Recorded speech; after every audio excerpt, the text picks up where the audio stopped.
Shalom saudara-saudara yang diberkati Allah.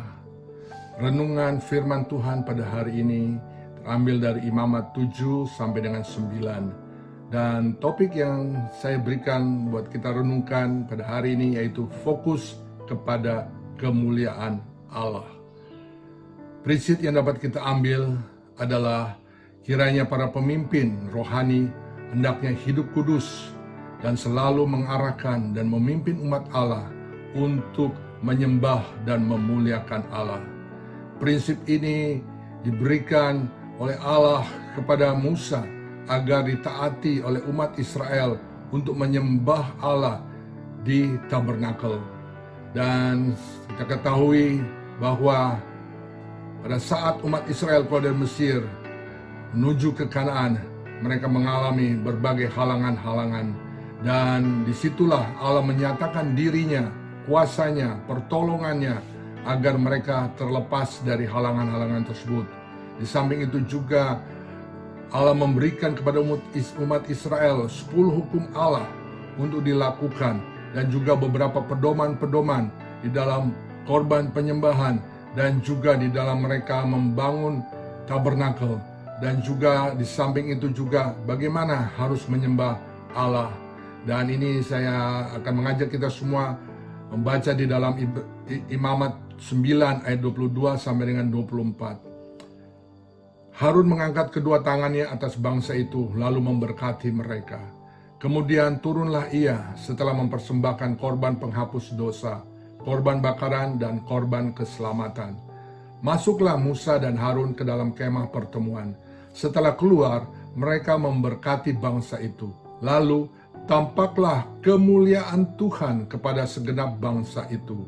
Dan keluarlah api dari hadapan Tuhan, lalu menghanguskan korban bakaran dan segala lemak di atas mezbah. Tak kala seluruh bangsa itu melihatnya, bersorak-sorailah mereka lalu sujud menyembah. Kemuliaan Allah turun atas umat Israel pada saat mereka menyembah Allah. Demikianlah kiranya para pemimpin rohani mengarahkan umat Allah untuk menyembah dan memuliakan Allah, bukan dirinya sendiri. Sekali lagi, bukan dirinya sendiri. Saudara-saudara, bangsa Israel telah terbiasa kepada kepemimpinan Musa sebagai pribadi yang telah memimpin mereka mengalami berbagai hal-hal yang luar biasa. Dan oleh sebab itu maka Musa disanjung-sanjung. Tetapi adalah kehendak Allah agar setiap pemimpin rohani mengarahkan untuk para umat Allah menyembah dan memuliakan Allah. Di dalam perjanjian lama ini, hal ini telah terjadi. Demikian juga ada di dalam perjanjian baru, di mana kita ketahui pada saat Paulus dan Barnabas berada di Listra, mereka di sana untuk memberitakan Injil. Dan di samping itu mereka telah menyembuhkan seseorang yang lemah kakinya, yang tidak bisa berjalan. Dan oleh karena perbuatan-perbuatan mereka yang luar biasa hasilnya, maka orang-orang di Listra tersebut menyanjung-nyanjung akan Paulus dan Barnabas, di mana Paulus dikatakan sebagai dewa Hermes dan juga Barnabas sebagai dewa Zeus. Mereka membawa korban lembu jantan dan juga karangan bunga. Namun Paulus dan Barnabas berseru kepada mereka untuk tidak melakukannya.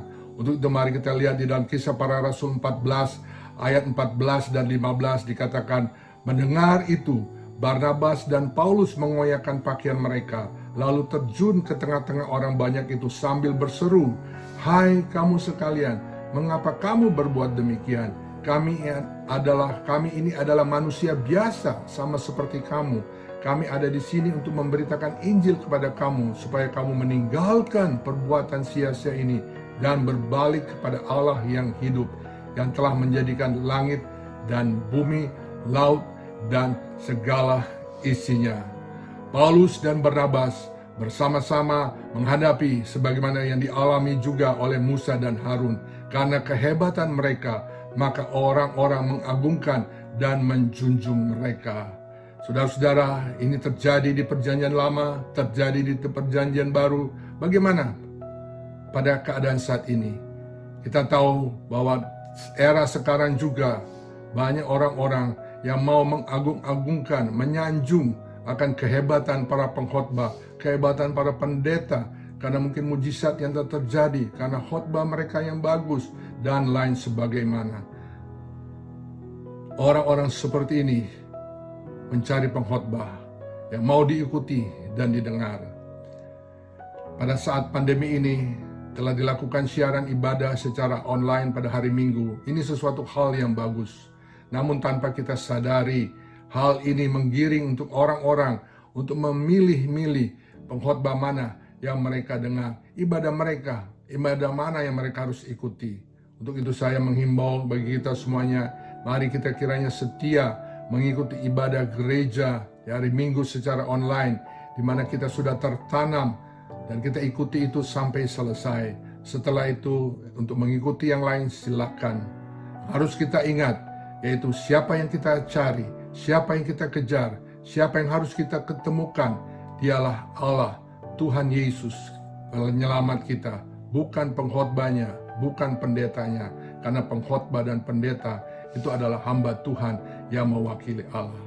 Tentunya pertanyaan sebagai seorang pemimpin rohani, bagaimana mendapatkan hormat dan junjungan dan tetap mengarahkan orang-orang kepada Allah.